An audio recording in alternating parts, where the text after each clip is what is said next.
Assalamualaikum warahmatullahi wabarakatuh. Perkenalkan, nama saya Jisaira Salsabila Harun Sali dari kelas C dengan NIM 220701502085. Pada kesempatan kali ini saya akan membahas materi tentang emotion focus coping dalam teori stres dan coping yang dikembangkan oleh Lazarus dan Volman.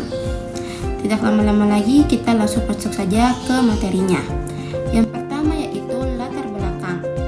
Menurut Lazarus dan Volman pada tahun 1984, stres tidak hanya muncul karena adanya peristiwa yang mengancam, tetapi juga karena seseorang menilai atau memaknai peristiwa tersebut. Lazarus dan Volman menyebut proses ini sebagai apresial atau primary apresial, yaitu seorang menilai apakah situasi mengancam. Jika seseorang menilai bahwa bencana adalah hal berbahaya dan sulit dikendalikan, maka akan timbul stres yang tinggi.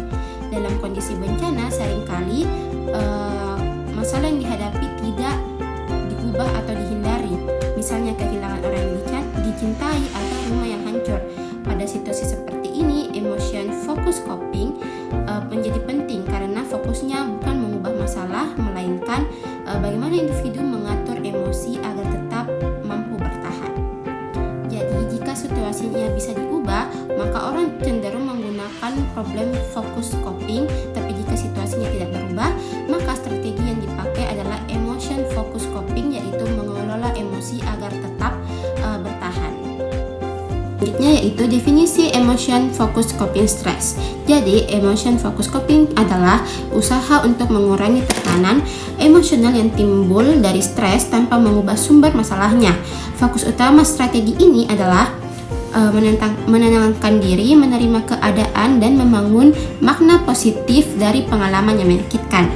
Menurut Lazarus dan Volman pada tahun 1984 menyebut bahwa coping sebagai usaha yang terus berubah untuk mengelola tuntunan internal maupun eksternal yang dianggap melebihi kemampuan individu.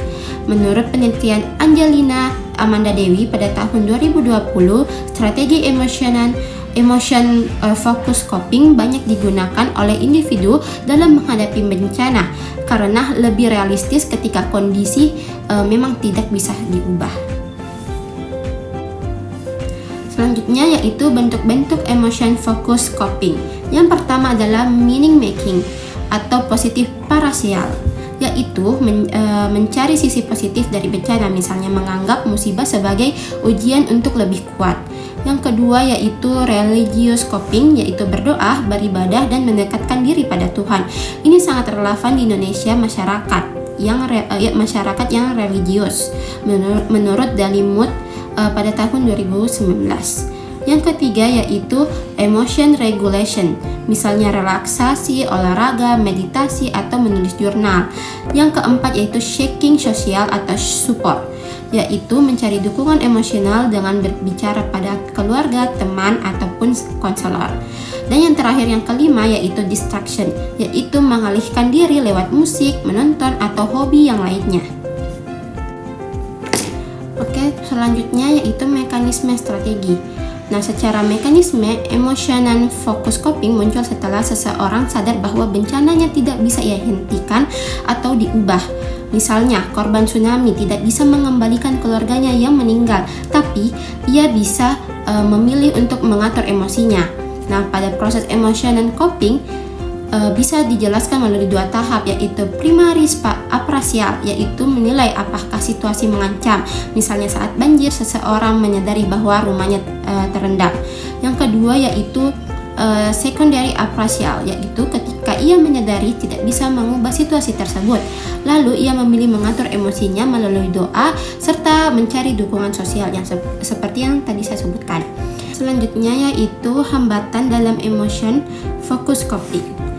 Jadi meskipun strategi emotion focus coping memiliki banyak manfaat dalam membantu individu menenangkan diri dan mengatur emosi pada situasi yang penuh tekanan, strategi ini juga memiliki hambatan. yang perlu diperhatikan. Yang pertama yaitu munculnya denial berlebihan.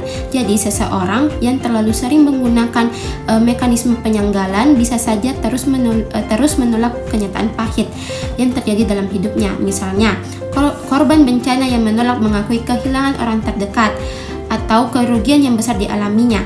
Penyangkalan semacam ini memang bisa memberikan rasa lega sementara, namun jika berlangsung terlalu lama justru membuat individu terjebak dan tidak pernah benar-benar memproses kenyataan, yang akibatnya proses pemulihan emosional maupun penyesuaian diri menjadi terhambat.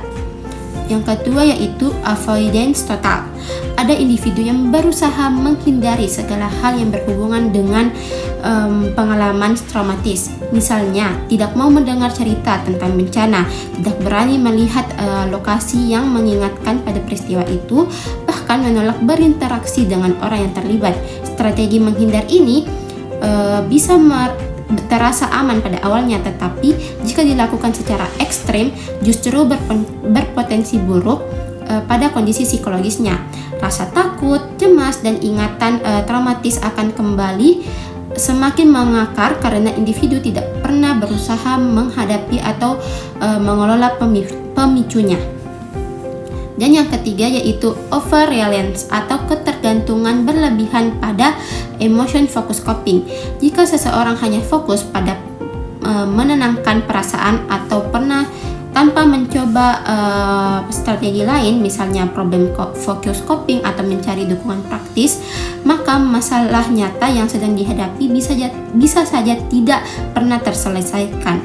Misalnya, seseorang korban bencana hanya mencari pelarian emosional melalui hiburan atau relaksasi, tetapi tidak pernah mengambil langkah nyata untuk membangun kembali kehidupan seperti mengurus bantuan atau mencari pekerjaan baru. Pada akhirnya kondisi ini bisa menghambat pemulihan jangka panjang karena keseimbangan antara pengelola emosi dan penyelesaian masalah tidak tercapai. Jadi dengan kata lain, emotion focus coping memang bermanfaat, tetapi penggunaan harus proporsional. Jika dipadukan dengan strategi lain dan dilakukan secara sehat, coping ini dapat membantu seseorang bangkit dari peristiwa traumatis. Namun bila jatuh pada 3 hambatan utama ini, justru dapat menghalangi individu mencapai pemulihan yang sesungguhnya. Selanjutnya yaitu contoh kasus yang ada di Indonesia, dan saya mengambil kasus gempa bumi dan tsunami pada Aceh tahun 2004. Mari kita bahas kasus nyatanya. Jadi pada tahun 2004 pada tanggal 26 Desember Aceh dilanda tsunami yang menewaskan lebih dari 2.000 orang. Banyak penyintas kehilangan keluarga, rumah, dan mata pencariannya. Gelombang trauma melanda, ada yang mengalami mimpi buruk, ketakutan ekstrim, serta gejala PTSD. Dalam situasi ini, banyak korban menggunakan emotion focus coping. Yang pertama yaitu religious coping menjadi strategi dominan. Kenapa? Karena korban menganggap tsunami sebagai ujian iman. Mereka memperbanyak berdoa, mengikuti pengajian, dan memperdalam hubungan spiritual. Menurut Dalimut pada tahun 2019, religious coping memberi ketenangan batin dan mengurangi rasa putus asa. Dan yang kedua yaitu seeking social support. Jadi seeking social support itu banyak komunitas yang dibentuk seperti yayasan pulih maupun kelompok informal di kampung-kampung. Korban saling mendengar cerita, menangis bersama, dan membangun solidaritas. Hal ini memperkuat daya tahan psikologisnya. Terus yang ketiga yaitu positif reapresial, yaitu terlihat ketika korban menyintas mulai menemukan makna baru. Misalnya beberapa yang selamat kemudian menjadi relawan kemanusiaan, menolong korban lain, bahkan berbagi pengalaman untuk menguatkan orang lain.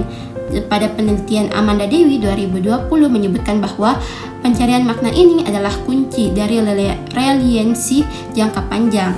Dengan emotion focus coping ini, para penyintas tidak bisa mengubah kenyataan pahit tsunami, tetapi mereka bisa mengubah dengan cara memakai peristiwa itu. Jadi inilah yang membuat mereka mampu bangkit bertahan. selanjutnya yaitu kritik dan keterbatasan. Ada beberapa keterbatasan dari emotion focus coping. Yang pertama yaitu strategi ini tidak menyelesaikan sumber masalah utama. Yang kedua itu lebih cocok digunakan pada situasi yang memang tidak bisa dikendalikan.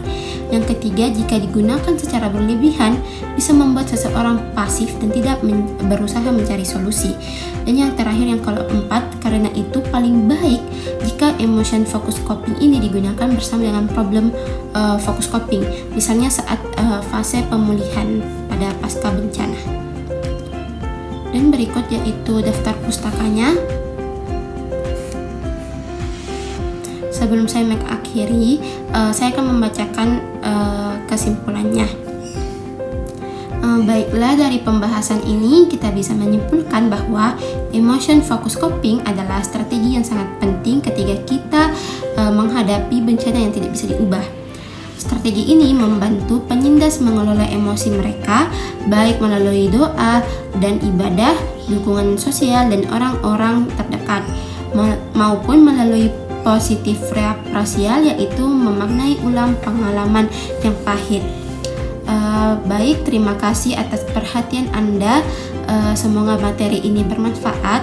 Wassalamualaikum warahmatullahi wabarakatuh.